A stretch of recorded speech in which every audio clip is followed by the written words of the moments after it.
कर्नाटक भाजपा सरकार ने ये संकल्प ले लिया है कि वो मुसलमानों से नफरत के इंतहा को लगातार पार करती रहेगी। जहां कर्नाटक सरकार ने हिजाब विवाद को जानबूझ करके जन्म दिया ताकि मुस्लिम बच्चियों को टारगेट किया जा सके और अपनी एडवाइजरी सेट कर सके कि साहब हमने अपना लॉ एंड ऑर्डर तैयार कर दिया है, आप अपनी आस्था को, अपनी धर्म को अपने घर पर छोड़ करके ही स्कूल में या कॉलेजेस में एंटर करेंगी।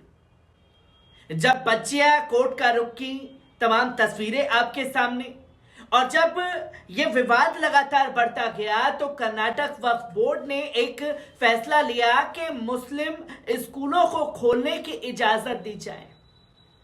जब यह बात कर्नाटक वक्फ बोर्ड द्वारा कर दी गई तो सरकार ने अब इस फैसले को भी पूरी तरीके से ठुकरा दिया है, जिसकी तस्वीरें लोगों के सामने आ रही हैं। और इसी पर मौलाना बदरुद्दीन अजमल ने भी बड़ा बयान दिया, जिसके बाद बवाल खड़ा हो गया है।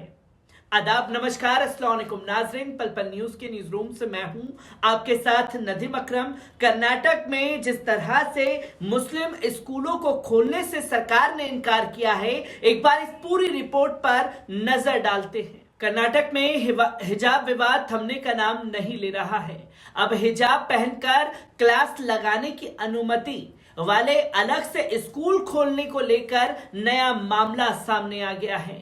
इस मामले में घिरने के बाद सरकार अब बचते हुए नजर आ रही है। लिहाजा राज्य सरकार ने विभिन्न जिलों में मुस्लिम लड़कियों के लिए 10 स्कूल खोलने के कर्नाटक वक्फ बोर्ड के प्रस्ताव को भी पूरी तरीके से ठुकरा दिया है।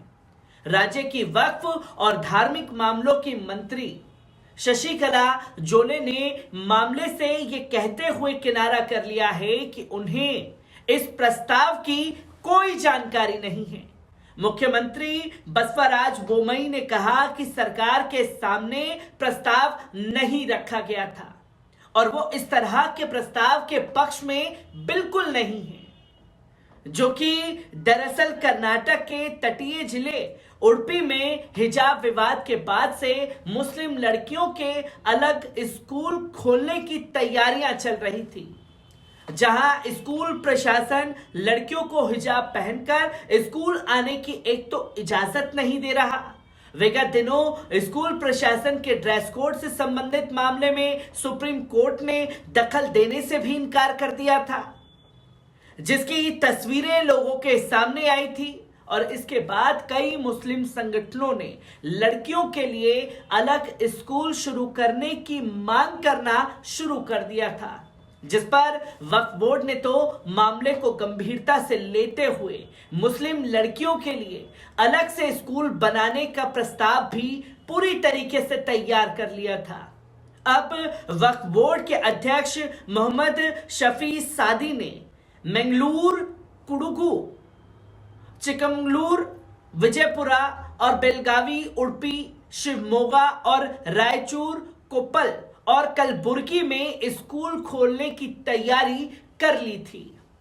अब उन्होंने कहा कि उनके पास स्कूल खोलने के लिए कई संस्थानों के प्रस्ताव आए थे, जिनमें गैर मुस्लिम लड़कियां भी पढ़ सकती हैं। सदी के इस बयान के बाद स्थानीय हिंदू संगठनों ने विरोध करना शुरू कर दिया था, जिसमें पीएम के बेटी बचाओ बेटी पढ़ाओ कैंपेन के अंतर्गत ही इन स्कूलों को खोलने की योजना भी बनाई गई थी, जिसमें 6 महीने पहले ही बोर्ड ने यह फैसला लिया था कि इस काम के लिए वक्फ बोर्ड को 25 करोड़ का फंड चाहिए था। उन्हें पूरी उम्मीद थी कि सरकार इस फंड के लिए अनुमति प्रदान कर देगी, पर मुख्यमंत्री को अपनी कट्टर हिंदुत्व छवि बचानी थी, तो इस पर इस तरह के संस्थानों की स्थापना करने की मंजूरी नहीं दी गई। ये एक प्रस्ताव नहीं बल्कि वक्फ बोर्ड के अध्यक्ष के विचार थे, जिसमें श्री राम सेना के अध्यक्ष प्रमोद मुतालिक ने कहा कि अगर सरकार वक्फ बोर्ड के प्रस्ताव को मानती है तो राज्य भर में विरोध प्रदर्शन किए जाएंगे। तो आप देख सकते हैं कि हिंदूवादियों के प्रदर्शन के बाद बीजेपी ने कैसा यू टर्न लिया। तो इसी पर all India United democratic party front के अध्यक्ष मौलाना बदरुद्दीन अजमल ने एक बयान दे दिया, जिसकी बयानबाजी पर चर्चा का केंद्र बन गया। उन्होंने बढ़ती आबादी पर बयान दिया। उन्होंने हिंदुओं पर 2-3 बीवियां रखने का इल्जाम लगाया। उनके इस बयान की सुर्खियां बन रही हैं। तो वहीं न्यूज एजेंसी के मुताबिक मौलाना बदरुद्दीन अजमल ने अपने साफ शब्दों में कहा कि वो हिंदू यानी कि 40 से पहले गैरकानूनी तरीके से 2-3 बीवियां रखते हैं। 40 साल बाद बच्चा पैदा करने की कुव्वत कहां रहती है? उनको मुसलमानों के फॉर्मूले को अपनाकर अपने बच्चों की 18-20 साल की उम्र में शादी कर देनी चाहिए।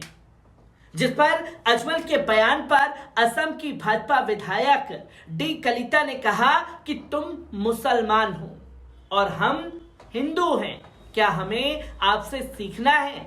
ये भगवान राम और देवी सीता का देश है। यहां बांग्लादेशियों के लिए कोई जगह नहीं है।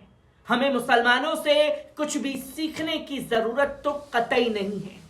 ऐसी बातें कहकर आप अपनी मां बहन पर आरोप लगा रहे हैं।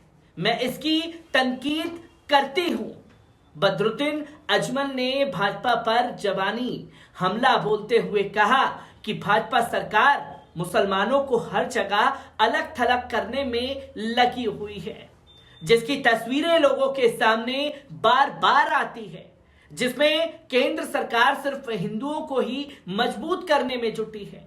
मुस्लिमों को भी मजबूत बनाना चाहिए। कर्नाटक में मुस्लिम लड़कियों के लिए अलग स्कूल खोले जाने के सवाल पर कहा कि वक्फ बोर्ड की तरफ से जो स्कूल बनवाए जाएं उनमें हिंदू लड़कियों को भी आने दिया जाए। हम लड़कियों को एकजुट करना चाहते हैं ताकि वो पढ़ लिख करके अपना बेहतर मुस्तकबिल बना सके। पर कर्नाटक सरकार के दिमाग में तो एक गंदगी भरी हुई है मुस्लिमों को लेकर के। जहां एक मुस्लिम बच्चियां पढ़ना चाहती हैं तो हिजाब के बहाने उन्हें टारगेट करके स्कूल और कॉलेजेस में एंट्री कराने से रोका जा रहा है। और अगर वो बच्चियां पढ़ाइयां छोड़कर अपने घर पर बैठ रही हैं तो इसके ऊपर भी सरकार को संज्ञान लेने की जरूरत है। अब इससे भी पार पा लिया जाता, जहां मुस्लिम स्कूलों को खोलने की, वो भी लड़कियों के लिए इजाजत मांगी गई, जिसमें सिर्फ मुस्लिम बच्चियां ही नहीं बल्कि हिंदू बच्चियां भी पढ़ती, जो अपना बेहतर मुस्तकबिल बना सकती थी। पर सरकार ने इस फैसले को भी सिरे से खारिज करते हुए अपने कट्टर हिंदुत्व की छवि को बचाने के लिए यह कदम भी उठा लिया। जहां हिंदूवादी संगठनों ने वक्फ बोर्ड के इस फैसले के बाद सड़कों पर बवाल काटा और हिंदूवादी संगठनों की बात मानते हुए सरकार ने इस कदम को भी उठा लिया, जो कि देश और प्रदेश के लिए बिल्कुल शर्मनाक है। मैं ऐसी ही खबरों से आपको रूबरू कराता रहूंगा। दीजिए इजाजत, शुक्रिया।